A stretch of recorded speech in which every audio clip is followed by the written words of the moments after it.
తెలంగాణలోని అన్నదాతలకు రాష్ట్ర ప్రభుత్వం తీపి కబురు అందించింది. రైతు భరోసా పథకం మొదటి విడత నిధులను ఈ నెల 22న విడుదల చేయాలని ముఖ్యమంత్రి రేవంత్ రెడ్డి నిర్ణయించారు.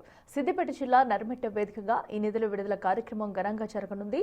డిప్యూటీ సీఎం బట్టి విక్రమార్క, వ్యవసాయ శాఖ మంత్రి తుమ్మల నాగేశ్వరరావుతో నిర్వహించిన ఉన్నత స్థాయి సమీక్ష సమావేశంలో తుది నిర్ణయం తీసుకున్నారు.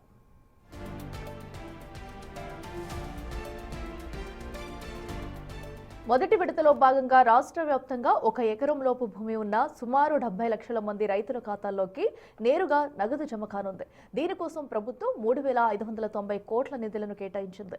రైతులకు ఆర్థిక వెసులుబాటు కల్పించేలా 3 విడతల్లో ఈ నిధులను పంపిణీ చేయాలని ప్రభుత్వం ప్రణాళికలు సిద్ధం చేసింది.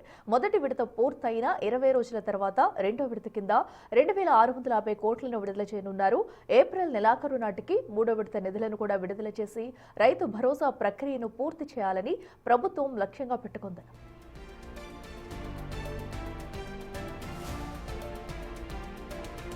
మొత్తంగా ఈ 3 విడతల్లో కలిపి సుమారు 9,000 కోట్లను రైతుల ఖాతాలో జమ చేయనున్నారు.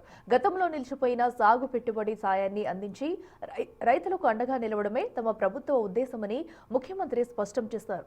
నర్మెట్టలో జరిగే బహిరంగ సభ ద్వారా ఈ పథకాన్ని అధికారికంగా ప్రారంభించి రైతుల ఖాతాల్లోకి బటన్ నొక్కి నిధులను బదిలీ చేయనున్నారు. ప్రభుత్వ తాజా నిర్ణయంతో రాష్ట్రంలోని చిన్న, సన్నకారు రైతులకు పెద్ద ఉపశమనం లభించనుంది.